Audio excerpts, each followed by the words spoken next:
Between Hamas and Israel, Russia and Ukraine, and China and Taiwan dominate the headlines. But North Korea's new spy satellite shows the Korean peninsula remains a major threat, especially to our islands here. And joining us to explain is retired Air Force Lieutenant General Dan Figleaf. He's a former Deputy Commander of U.S. Pacific Command, former Vice Commander of Air Force Space Command, and a security expert on North Korea. So you have some pretty good credentials there. I have some background. Yes, Annalisa, thank you. All right, well, give us some perspective. How serious is this spy satellite to us? The satellite itself is not very serious. I mean, North Korea spies a lot in cyberspace, in person, every way you can.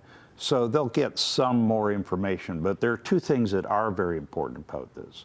First, it continues to advance their missile technology, which enables their nuclear threat.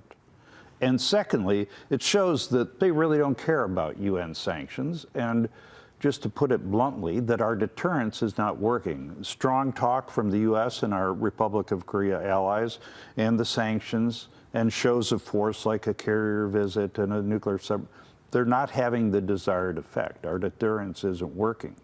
And if I may, we're also not having an effect on human rights. There'll be a conference here in Hawaii at the Convention Center on December 4th to decry the deplorable human rights condition in North Korea.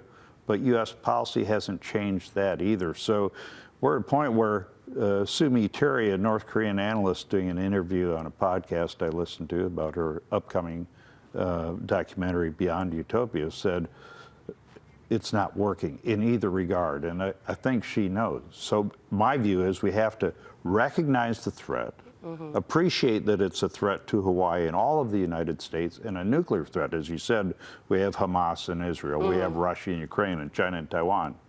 But none of those are an immediate risk of nuclear conflict, and North Korea is. And we are watching an increasing arms race on the peninsula. Absolutely. As we come up on the anniversary of that false alarm, it really is a serious issue for us here on Hawaii.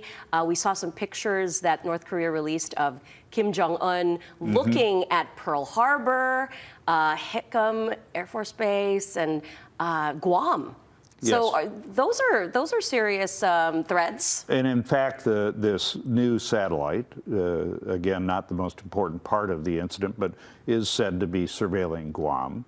Hawaii is, both by approximation and strategic importance, a target, and we felt that fear in January of 2018. So we do have to take it seriously, and we can't just be content with tough talk and protestations about North Korean behavior. We have to find something different to do.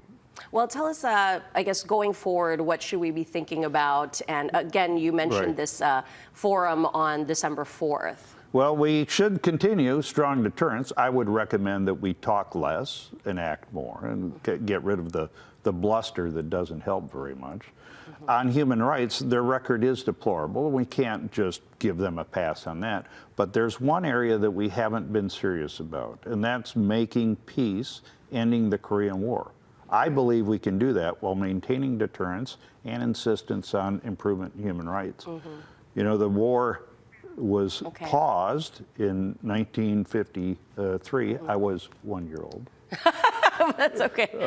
But we did run out of time. But just real quickly. Yeah, we need to focus an effort on making peace, on resolving the basic issue of the fact that we're still at war with North Korea. All right. Well, thank you so much, You bet, Lieutenant Annalise. General Dan Lee.